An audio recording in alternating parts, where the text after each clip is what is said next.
And g'day again, everyone. Couple of things I'll do in this video today. Just an update on this aircraft that we've been building over the last week or so. Just about got everything assembled. Hopefully get a shot of primer over it tomorrow. A couple of little gaps I can see there that I've got to fill in. So finally the light at the end of the tunnel. If we get some time this weekend, primer and paint. It's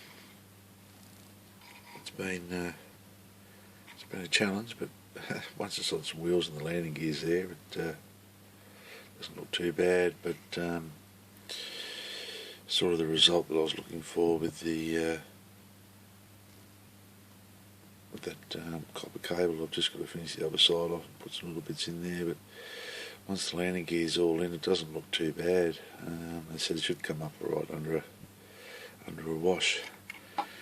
Been a bit of discussion lately on long life floor polish for clear, and in Australia a couple of guys asked me where you get it from, so I don't know whether it's available, the same brand, but what we've been getting here is a long life self-shining floor polish, the original by Pascoe's.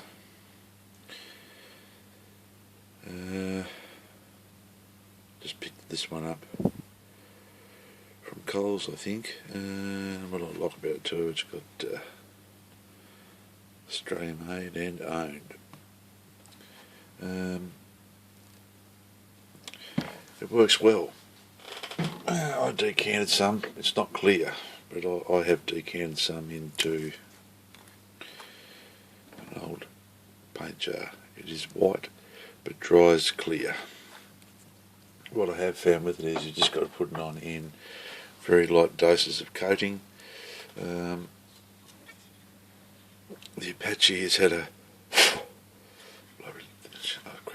has had a coat of it on, and when I decaled it, I put a coat on before I decaled it, and then a coat on to seal the decals. It didn't react with Mr. Mark softener. Sometimes it will get a little bit of a clouding if you're not careful.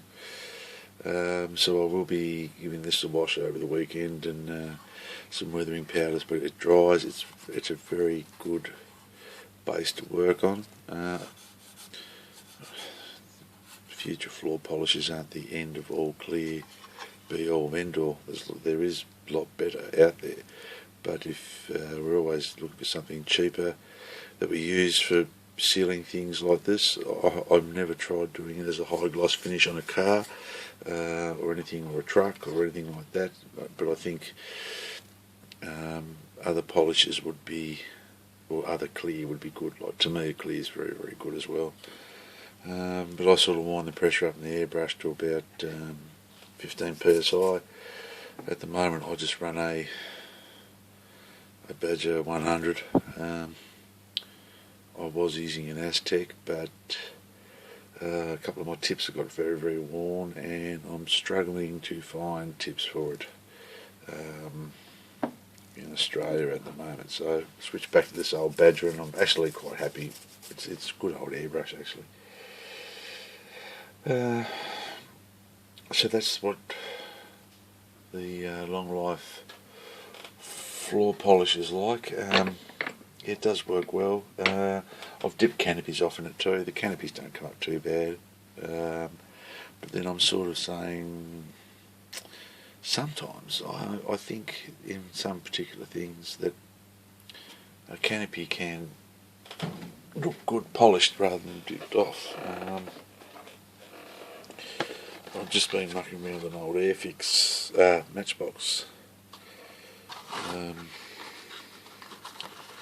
FG1 Phantom, and been adding a bit of stuff to that, but this is the canopy that I dipped off, and it didn't come up too bad.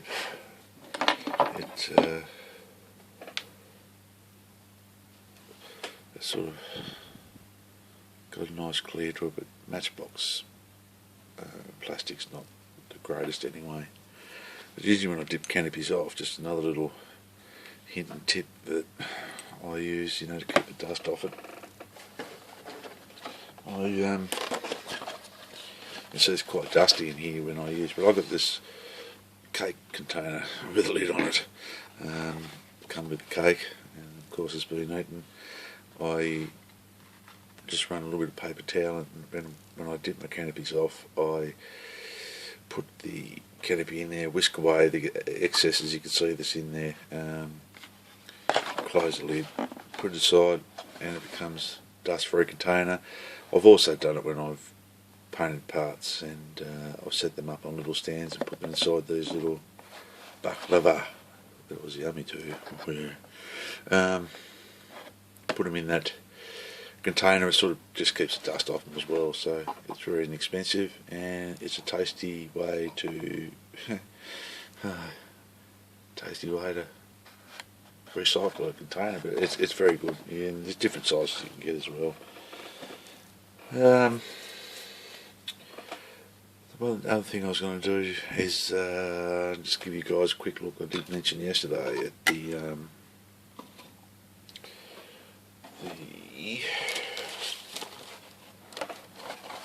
get around here in the camera. Sorry, guys.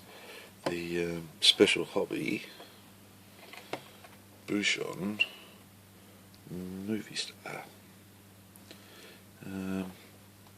So this is what I'm going to make for the Mrs. Smith collection. That'll be Battle of Britain movie that I like to watch. The instruction sheet is nice and glossy. As you expect, CAD drawings. No, you can't see very much at the moment, but it's a very good set of instructions. Painting guides, of course. And the rest of their kits, some of them very nice. I've got a couple of these kits now. But I didn't realise that they actually did one of these Buchons. And I did notice in the end when I've watched back the movie, but they had one of the Buchons in as a Hurricane. 303 Squadron too, so with the Polish markings on it. So something different, isn't it? Most Special Hobby, all the paint markings are for Gunsengo paints. Yeah, but I'm looking forward to building it. I just don't know whether I'm going to do Yellow 15. What do you guys reckon? Yellow 15. I'm pretty sure in the movie Yellow 15, the pilot gets his engine shot, or the oil cooler in his windscreen gets covered with oil and you can't see where he's going. I'm positive that's Yellow 15, and that's the last to be see of him in the movie. Or Red 10. So yeah, I don't know. But yeah, looking forward to getting it done. The kit itself is very, very finely moulded, and I haven't even undone this yet, so here we go. And I don't normally do these in-box review things because there's every people out there doing them, but just got a nice little bit of resin in that bag there, very finely moulded guns, and a beautiful set of hollowed exhausts for the engine. All the rest of the kit looks very good. It's got some very, very good detail on it, which is very fine. I don't know whether you can see it or not, but no resin cockpit, but there's a fair bit of detail moulded in. More than most kits that's about the place at the moment, so a little bit. There wasn't a real lot inside the wheel as you can see on the ME109. Anyway, It's got a set of rockets in there too, must be for the Spanish version itself, so I think it's basically, yeah, look, I think it's even got the, you see there, I think they're the 20mm Hispanos they had fitted to them in the Spanish Air Force as well. But yeah, looking forward to building this one too, so I might build this one over a set of videos. Decals look nice. Whoops, bit of shine there, but decals look really nice. Yeah, you got the little thing from behind the instrument panel in the cockpit. Soft stickers are there, but broken into pieces. I don't know why they do that. I mean, I know that the war was bad and everything, but you know, it's a bit of history. But a lot of people, I suppose, are still offended by it, unfortunately. But at least they're in there.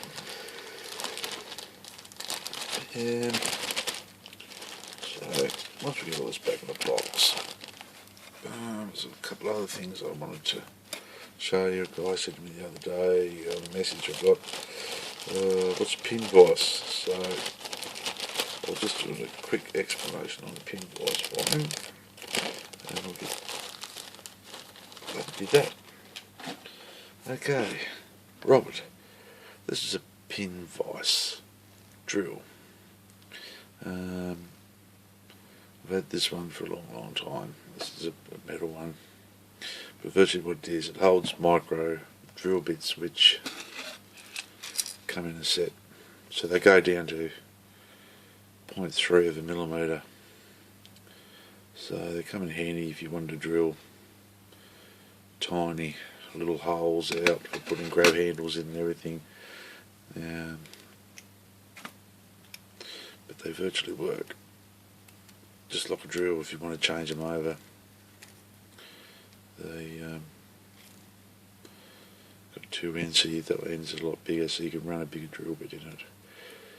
And I've had that one for a very long time, and it's very good. It's a little bit longer. I did buy another one,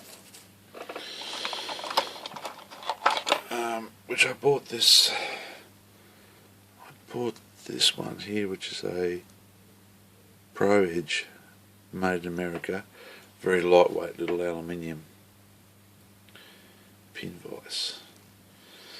Now the only thing that really, it's good, it's light and everything, you say it's fairly well worn now, but if you don't use it for a while, what happens is the aluminium oxidises, and after you use it you end up with this black all over your fingers, and then the black end of your fingers, if you don't realise, end up on your model kit, so you've got to go around and clean off all the black muck. But if you can get a chrome one, I'm not too sure the brand of this one now, but it's chrome plated brass, like it's quite heavy, and it's quite a bit longer, so I find it easier to handle chunky fingers and everything else.